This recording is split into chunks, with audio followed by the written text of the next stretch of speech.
नवरात्रि का पर्व भारतीय संस्कृति में विशेष महत्व रखता है और इसके दौरान देवी दुर्गा की पूजा अर्चना की जाती है। लेकिन कुछ महिलाएं ऐसी होती हैं जिन्हें शास्त्रों के अनुसार नवरात्रि का व्रत नहीं रखना चाहिए। ऐसी महिलाएं यदि नवरात्रि का व्रत रखती हैं तो इससे उन्हें पुण्य की जगह पाप मिल सकता है और उनके जीवन में समस्याएं उत्पन्न हो सकती हैं। दरअसल कुछ खास परिस्थितियों में नवरात्रि का व्रत करना निषेध माना गया है और माता रानी ऐसी महिलाओं से प्रसन्न नहीं होती जिससे घर में दरिद्रता का वास होता है और पूरे परिवार पर नकारात्मक प्रभाव पड़ता है। इसलिए यदि आप इन 7 प्रकार की महिलाओं में आती हैं तो आपको व्रत रखने से बचना चाहिए। शास्त्रों के अनुसार पहली ऐसी महिला जिसे नवरात्रि का व्रत नहीं रखना चाहिए वह महिला जो व्रत को केवल दिखावे के लिए करती है। यदि कोई महिला सच्चे दिल से देवी दुर्गा की पूजा नहीं करती और सिर्फ समाज को दिखाने के लिए व्रत करती है तो इससे उसे पुण्य के बजाय पाप लगता है। माता रानी ऐसे व्रत से कभी प्रसन्न नहीं होती और ऐसी महिला के जीवन में नकारात्मकता और विघ्न उत्पन्न होते हैं। इसलिए यदि आप दिखावे के लिए व्रत रखती हैं तो यह न केवल आपके लिए अशुभ होगा बल्कि इसका असर आपके परिवार पर भी पड़ेगा। दूसरी प्रकार की महिला जिसे नवरात्रि का व्रत नहीं रखना चाहिए वह है तलाकशुदा महिला। शास्त्रों के अनुसार विवाह 2 आत्माओं का मिलन होता है और इसे जीवन भर निभाना होता है। माता रानी तलाकशुदा जोड़ों के व्रत से प्रसन्न नहीं होती। इसलिए यदि कोई तलाकशुदा महिला नवरात्रि का व्रत रखती है तो यह उसके और उसके परिवार के लिए अशुभ हो सकता है। माता दुर्गा केवल उन दंपतियों से प्रसन्न होती हैं जो साथ में व्रत रखते हैं और सच्चे दिल से उनकी पूजा करते हैं। तीसरी ऐसी महिला जिसे नवरात्रि का व्रत नहीं रखना चाहिए वह है चरित्रहीन महिला। यदि कोई महिला अपने चरित्र से गिर चुकी है और समाज में उसे आदर्श के रूप में नहीं देखा जाता तो उसे व्रत नहीं रखना चाहिए। शास्त्रों के अनुसार चरित्रहीनता एक बड़ा पाप है और इससे व्यक्ति की आत्मा अपवित्र हो जाती है। ऐसे में उसकी पूजा भी निष्फल हो जाती है। यह नियम पुरुषों पर भी लागू होता है। इसलिए यदि कोई व्यक्ति चरित्रहीन है तो उसे भी व्रत रखने से बचना चाहिए। चौथी श्रेणी में वे महिलाएं आती हैं जो गुस्से में अक्सर दूसरों को गाली देती हैं या अशुद्ध वचन बोलती हैं। जिस घर में लड़ाई झगड़ा और बुरी बातें होती हैं वहां माता रानी का वास नहीं होता। यदि आप व्रत के दौरान भी अपने गुस्से को नियंत्रित नहीं कर सकती और बार बार दूसरों को अपमानित करती हैं तो आपकी पूजा सफल नहीं हो सकती। इसलिए यदि आप माता रानी का आशीर्वाद पाना चाहती हैं तो आपको व्रत के दौरान और अन्य समय में भी अपनी जुबान पर संयम रखना चाहिए। 5वीं श्रेणी में वे महिलाएं आती हैं जो किसी गंभीर बीमारी से ग्रस्त हैं। यदि आप शुगर, दिल की बीमारी या किसी अन्य गंभीर स्वास्थ्य समस्या से जूझ रही है तो आपको व्रत रखने से बचना चाहिए। व्रत के दौरान शरीर को अधिक ऊर्जा की आवश्यकता होती है और यदि आपकी शारीरिक स्थिति इसके अनुकूल नहीं है तो यह आपके स्वास्थ्य के लिए हानिकारक हो सकता है। इसलिए बीमारियों से ग्रस्त महिलाएं व्रत रखने के बजाय अपनी सेहत का ध्यान रखें। 6ठी श्रेणी में मासिक धर्म वाली महिलाएं आती हैं। धार्मिक मान्यताओं के अनुसार मासिक धर्म के दौरान महिलाओं को पूजा पाठ और व्रत से दूर रहना चाहिए। इस समय शरीर और मन की शुद्धि के लिए विश्राम की आवश्यकता होती है और इस दौरान धार्मिक अनुष्ठानों में भाग लेना निषेध माना जाता है। इसलिए मासिक धर्म के दौरान भूलकर भी नवरात्रि का व्रत नहीं रखना चाहिए। इस प्रकार इन 7 प्रकार की महिलाएं नवरात्रि का व्रत नहीं रखती तो यह उनके लिए शुभ रहेगा। शास्त्रों में यह स्पष्ट रूप से कहा गया है कि पूजा और व्रत का पालन सच्चे मन से और उचित शारीरिक व मानसिक स्थिति में ही करना चाहिए। व्रत का उद्देश्य आत्मा की शुद्धि और देवी के प्रति सच्ची भक्ति होती है ना कि दिखावा या समाज के दबाव में आकर किया गया अनुष्ठान। नवरात्रि का पर्व देवी दुर्गा की आराधना और उनकी कृपा पाने का समय होता है। यह पर्व भक्तों के लिए एक सुनहरा अवसर होता है जब वे देवी के समक्ष अपनी भक्ति और श्रद्धा प्रकट कर सकते हैं। लेकिन यदि व्रत का पालन गलत तरीके से किया जाए या फिर शास्त्रों में वर्णित नियमों का उल्लंघन किया जाए तो यह पुण्य के बजाय पाप का कारण बन सकता है। इसलिए यह आवश्यक है कि महिलाएं इन नियमों का पालन करें और शास्त्रों के अनुसार ही व्रत का निर्णय लें।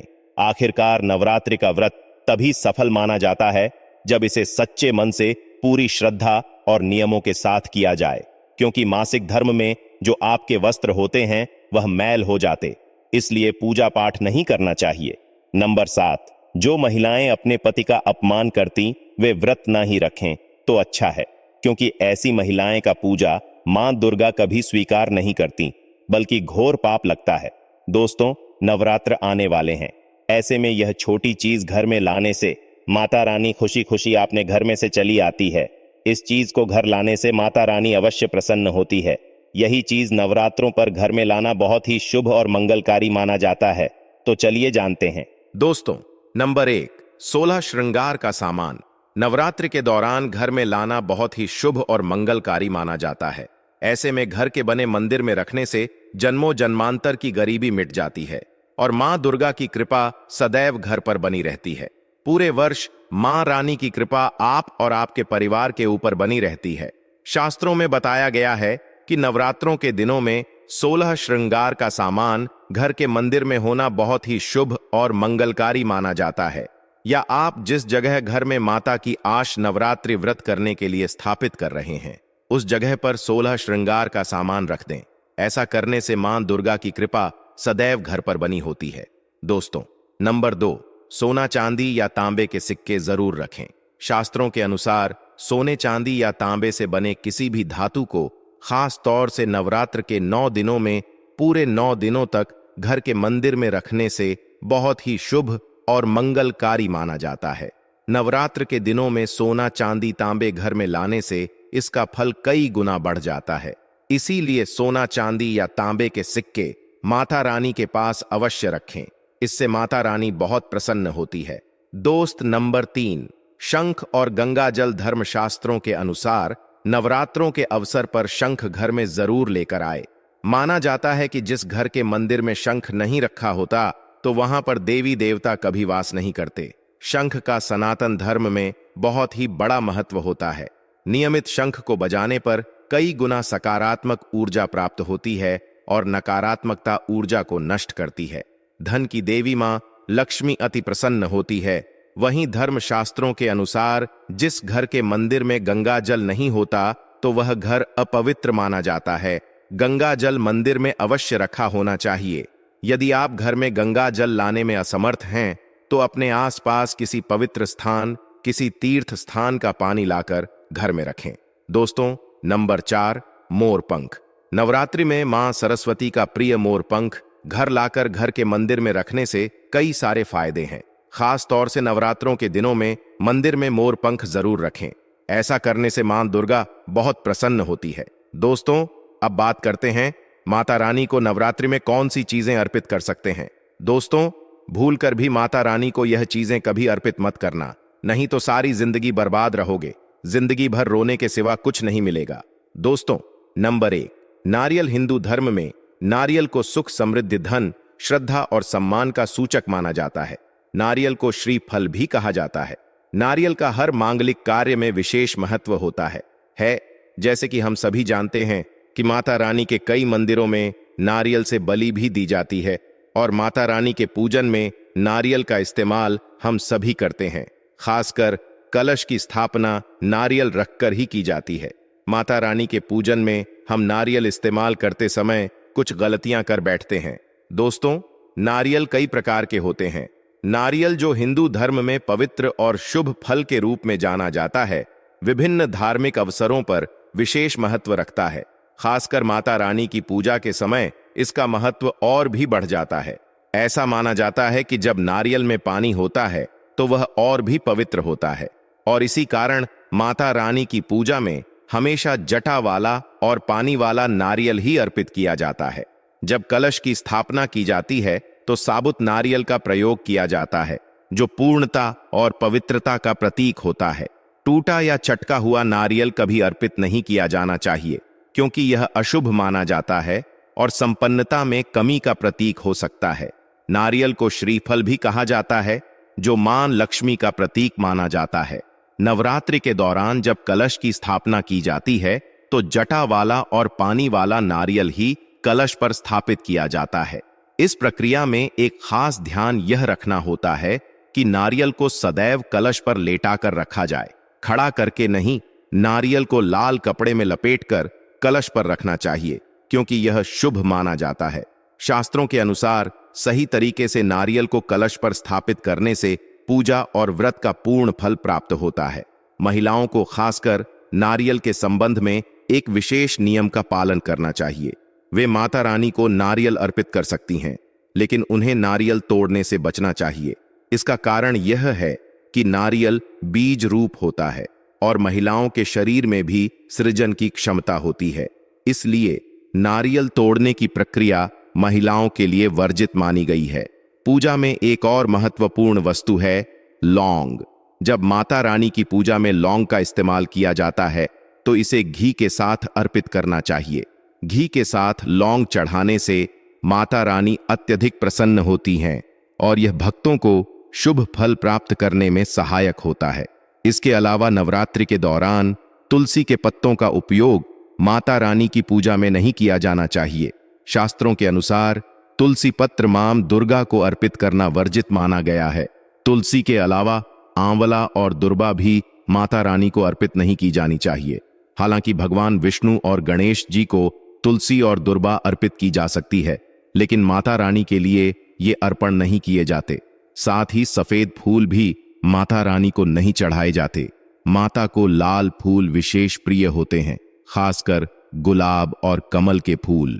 वास्तुशास्त्र के अनुसार कई छोटी छोटी गलतियां हमारे जीवन में धन की कमी का कारण बन सकती हैं। अगर आप बहुत मेहनत करते हैं लेकिन फिर भी आर्थिक उन्नति नहीं हो रही है, तो इसका एक कारण घर के वास्तु में कुछ दोष हो सकता है।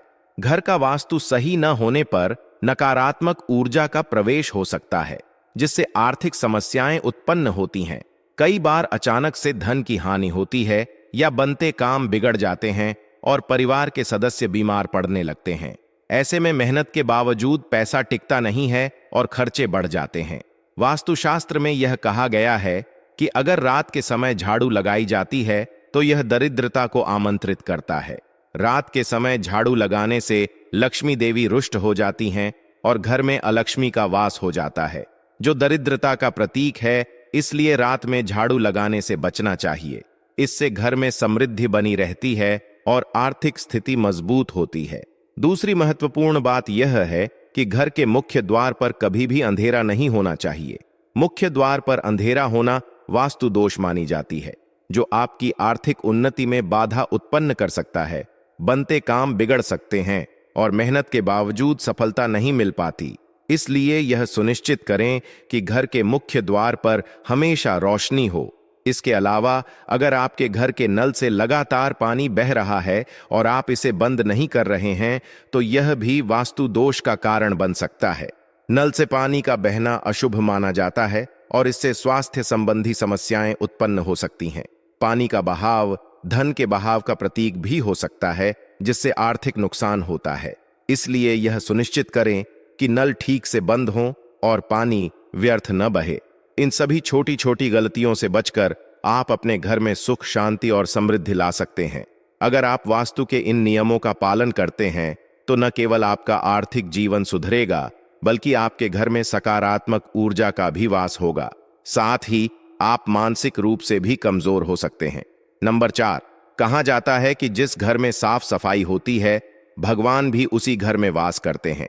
इसीलिए आपको अपने घर को पूरी तरह से साफ सुथरा रखना चाहिए। अगर आपका घर पूरी तरह से बिखरा रहता है, सामान इधर उधर पड़ा रहता है, तो आपके घर में लक्ष्मी का वास नहीं होगा।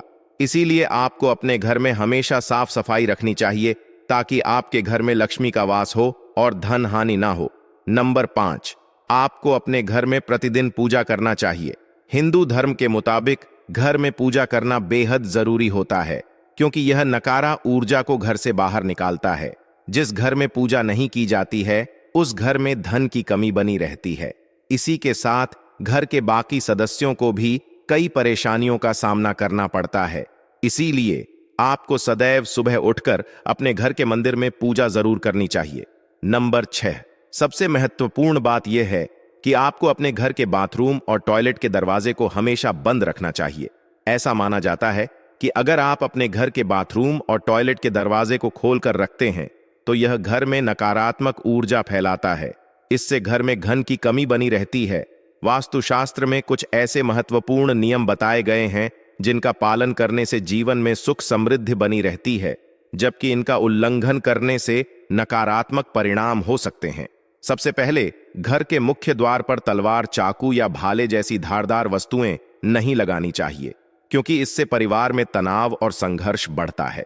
यह धारणा है कि ऐसी वस्तुओं के कारण घर के सदस्यों के बीच लड़ाई, झगड़े और मतभेद हो सकते हैं, जो पारिवारिक शांति को भंग कर देते हैं। इसके अलावा अगर आपके परिवार के कुछ सदस्यों की तबीयत ठीक नहीं रहती तो यह भी हो सकता है कि आपके घर में मृत पौधे मौजूद हों।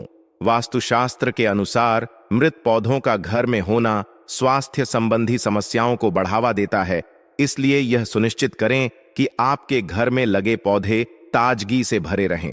उन्हें समय समय पर पानी देते रहें ताकि वे हमेशा हरे भरे और स्वस्थ रहें। चमगादड़ के घर में निवास को भी वास्तुशास्त्र में अशुभ माना गया है।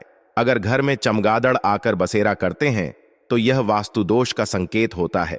यह नकारात्मक ऊर्जा का स्रोत बन सकता है, इसलिए ऐसे उपाय करने चाहिए कि चमगादड़ या अन्य ऐसे पक्षी घर में प्रवेश न करें। कुछ लोग रात को खाना खाने के बाद बर्तन धोने को अगले दिन के लिए छोड़ देते हैं, लेकिन वास्तुशास्त्र में इसे भी अनुचित माना गया है। माना जाता है कि ऐसा करने से मां लक्ष्मी और मां अन्नपूर्णा नाराज हो सकती हैं, जिससे आर्थिक नुकसान हो सकता है। इसलिए रात के भोजन के बाद बर्तन अवश्य साफ कर लें। झाड़ू का सम्मान भी वास्तुशास्त्र में अत्यंत महत्वपूर्ण बताया गया है। झाड़ू को मां लक्ष्मी का स्वरूप माना गया है, इसलिए इसे इधर उधर पटक कर नहीं छोड़ना चाहिए। झाड़ू को ठीक से रखकर उसकी सही देखभाल करनी चाहिए ताकि घर में सकारात्मक ऊर्जा बनी रहे और मां लक्ष्मी की कृपा हमेशा घर पर बरकरार रहे। कुछ लोगों की आदत होती है कि वे नहाने के बाद बाथरूम को गीला और गंदा छोड़ देते हैं। यह आदत वास्तु के अनुसार ठीक नहीं मानी जाती। नहाने के बाद बाथरूम को साफ करके छोड़ना चाहिए।